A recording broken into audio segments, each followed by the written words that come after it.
Los cuatro procesos del trabajo del sueño. Condensación. Por tal entendemos el hecho de que el sueño manifiesto tiene menos contenido que el latente. La condensación se produce porque ciertos elementos latentes se omiten por completo de muchos complejos del sueño. Solo un jirón se traspasa al manifiesto y elementos latentes que tienen algo en común. Desplazamiento.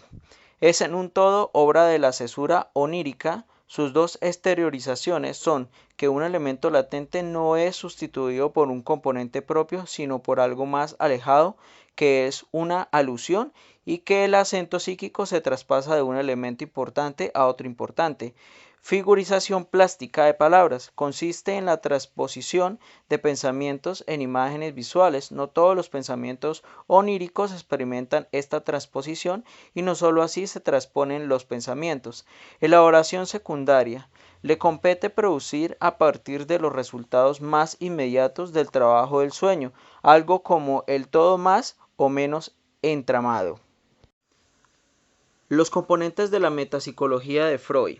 Una explicación que, a juicio de Freud, ha de tener en cuenta tres aspectos fundamentales. El dinámico. ¿Cuáles son las fuerzas que intervienen en la aparición y desarrollo de tales fenómenos? El topográfico. ¿En qué sistema psíquico ocurre? A continuación veremos lo que es un esquema de la estancia topográfica, de cómo es su comportamiento, de acuerdo pues a lo que es la primera parte, que es tópica, después sobre su estructura psíquica, y de ahí parte, en este caso, a lo que tiene que ver con el inconsciente y el consciente y el preconsciente. Cada uno de ellos tiene su propio esquema y todo esto se conforma.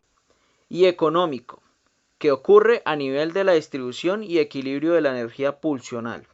Por lo demás, podemos concluir diciendo que es un término creado por Freud para subrayar la originalidad de su propia tentativa de edificar una psicología que nos conduzca al otro lado de la conciencia, es decir, que nos traslade a la psicología de la conciencia a la psicología del inconsciente, para explicar desde allí los fenómenos del comportamiento humano.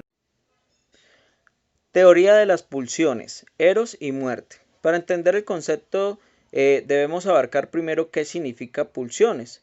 Recibe el nombre de pulsión todo aquel impulso o fuerza que conduce al sujeto a llevar a cabo algún tipo de acción, generalmente con el fin de satisfacer algún tipo de necesidad. Se trata de fuerzas poderosas que surgen ante un estado de tensión corporal que busca ser resuelta. Eros, que es la pulsión de vida, recibe el nombre de Eros, en este caso, generador de activación y excitación a nivel orgánico, que aparece con el objetivo principal de garantizar la supervivencia y mantener la materia viva, unida e integrada. Pulsión de muerte o thanatos es un concepto desarrollado por Sigmund Freud que nace en contraposición de la pulsión de vida eros y que define como impulsión inconsciente y generador de excitación orgánica, es decir, una pulsión que aparece como la búsqueda del ser de retornar al reposo absoluto de la no existencia. Se podría considerar como impulso que busca la propia muerte y desaparición. Interacción entre el ello, yo y superyo. Son instancias que forman la psique humana de acuerdo con la teoría de la personalidad desarrollada por Sigmund Freud en sus estudios sobre el psicoanálisis. El ello es el componente innato de los individuos.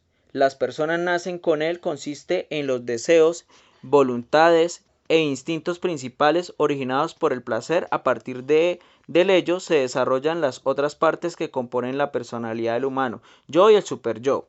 El yo surge a partir de la interacción del ser humano con su realidad, adecuando sus instintos primitivos, el ello con el ambiente en que vive. El yo es el mecanismo responsable por el equilibrio de la psique, buscando regular los impulsos del ello, al mismo tiempo que intenta satisfacerlos de modo menos inmediato y más realista. Gracias al yo, la persona logra mantener la cordura de su personalidad.